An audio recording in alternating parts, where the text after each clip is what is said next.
Tak jak myślałem, nie wstałem o 5 rano na wschód słońca, kiedy przypływaliśmy do Rio de Janeiro.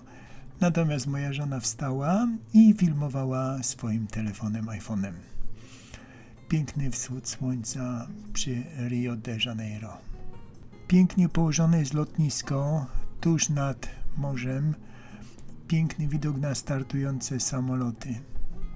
Na statku przed Rio de Janeiro były ostrzeżenia, żeby nie brać ze sobą drogich aparatów, drogich kamer wideo, więc przestraszeni trochę wzięliśmy tylko aparat. Pierwszą najważniejszą rzeczą jest oczywiście góra z pomnikiem Jezusa Chrystusa i jedziemy taksówką na tą górę, mijając po drodze fawelę. W połowie drogi na szczyt popsuła się taksówka. Na szczęście stanęliśmy w miejscu, gdzie był patrol policji. Policja w tym miejscu stała z długą bronią, w kamizelkach kuloodpornych, także można się było przestraszyć, co widać po minie żony. Nie odważyłem się zrobić policjantom zdjęcia, ponieważ byli bardzo surowi i nawet machali ręką, że nie wolno robić zdjęć. Siedliśmy w miejscu, gdzie taksówka już dalej nie może jechać i powoli wspinamy się na szczyt. W końcu dotarliśmy na szczyt. Mnóstwo ludzi i mnóstwo fotografujących, filmujących, także trudno by było zrobić zdjęcie Chrystusa bez ludzi. Mieliśmy szczęście, ponieważ rzadko się zdarza, że jest tak przejrzysta pogoda jak w tej chwili. Za tymi wzgórzami słynna plaża Copacabana. Widok z góry jest imponujący. Szkoda, że statek zatrzymał się w Rio de Janeiro tylko na 1 dzień, bo to jest stanowczo za mało. Musimy tu jeszcze wrócić. W oddali widać stadion Maracana. Kiedyś był to największy stadion na świecie. Mogło tam przebywać 200 000 osób. Obecnie tylko 78 000.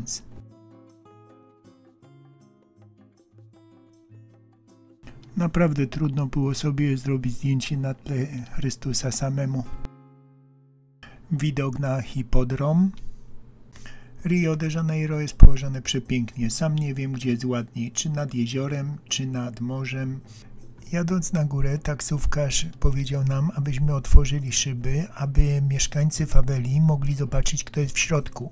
Jeżeli widzą, że są to turyści z aparatami, z kamerami, to nic się nie dzieje. Natomiast jeżeli są szyby zamknięte, to być może ktoś tutaj obcy, z obcego gangu chce wjechać na ich teren i mogą strzelać. Sambodrom. Miejsce przemarszu szkół samby. Rodzina wróciła na statek, wykończona wspinaczką na górę do pomnika Chrystusa. Ja natomiast z taksówkarzem pojechaliśmy w dżunglę. Taksówkarz opowiadał mi, jak ćwiczą brazylijskie siły specjalne. Zrzucają w środku dnia w środek puszczy i okazuje się, że na dole jest całkiem ciemno jak w nocy i muszą sobie poradzić, aby wyjść z niej. Nie jest to łatwe.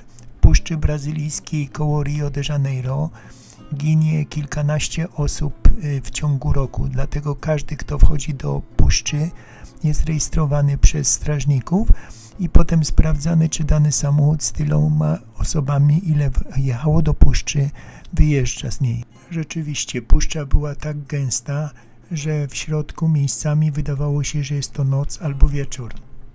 Zatrzymaliśmy się nad małym strumyczkiem, aby ochłodzić ręce i nogi.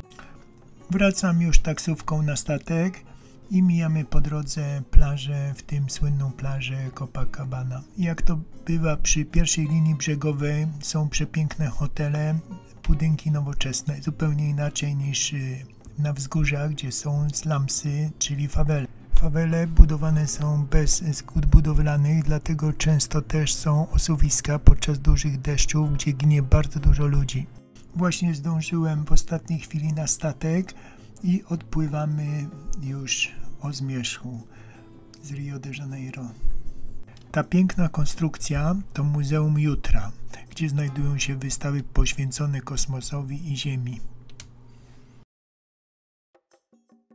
Niedaleko nadbrzeża, gdzie cumował nasz statek, znajduje się port dla okrętów wojennych.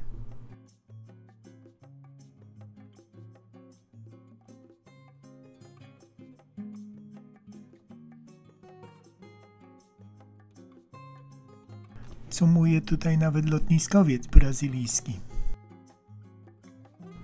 Podróżowanie statkiem ma bardzo wiele zalet, ale ma jedną wadę. Jest to za krótki pobyt w miejscach, które są bardzo ciekawe. Tak jak w Rio de Janeiro, powinniśmy zostać tutaj na kilka dni i zwiedzić wiele miejsc, które jest jeszcze do zwiedzenia, a niestety musimy już wracać i płynąć dalej. Syn ma jeszcze czas na wieczorny trening. Ćwiczy tutaj na sucho podwójnego aksla.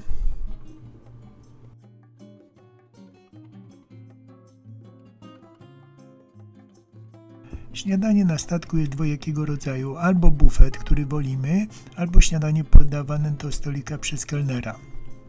Bufet jest o tyle wygodniejszy, że śpieszymy się zawsze rano, aby jak najszybciej opuścić statek, żebyśmy mieli dużo czasu na zwiedzanie.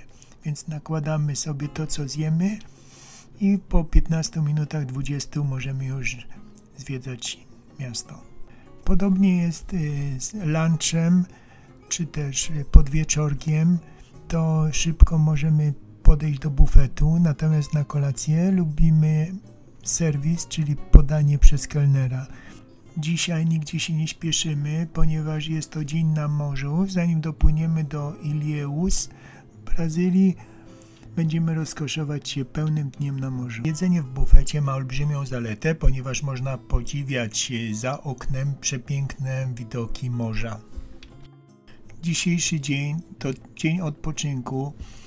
Płyniemy cały dzień i całą noc do następnego portu, więc jest czas na troszkę relaksu w jacuzzi oraz trochę spaceru po pokładach. W basenach jest słona woda, więc bardzo przyjemnie się pływa. Nie trzeba nawet dużo ruszać rękami, aby się swobodnie unosić na wodzie. Na statku jest też siłownia. Syn po treningu, zmęczony troszkę, zamówił sobie masaż tajski. Nasze okno na świat z kabiny, dosyć szerokie, fajnie się tutaj siedzi i podziwia, jak statek płynie. Nasze podwójne łóżko, a tutaj rozkładane łóżka i dzieci śpią jedno nad drugim. Następny port to miasto Ilhéus. Małe miasto, 150 000 mieszkańców, słynące przede wszystkim z przetwórstwa spożywczego, no i fabryki czekolady. Ponieważ dziewczyny zatruły się, tylko ja z synem zszedłem na ląd.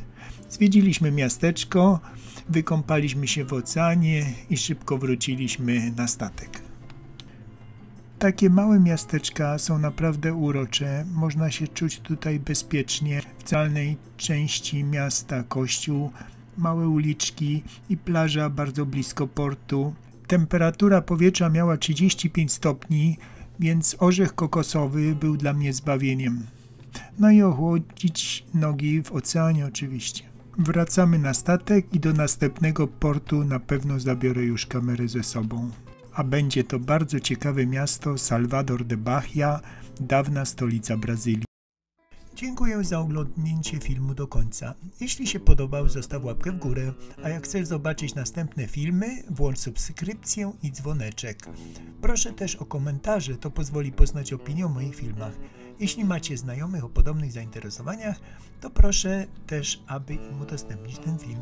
Dziękuję jeszcze raz i zapraszam do ponownego oglądania innych moich filmów.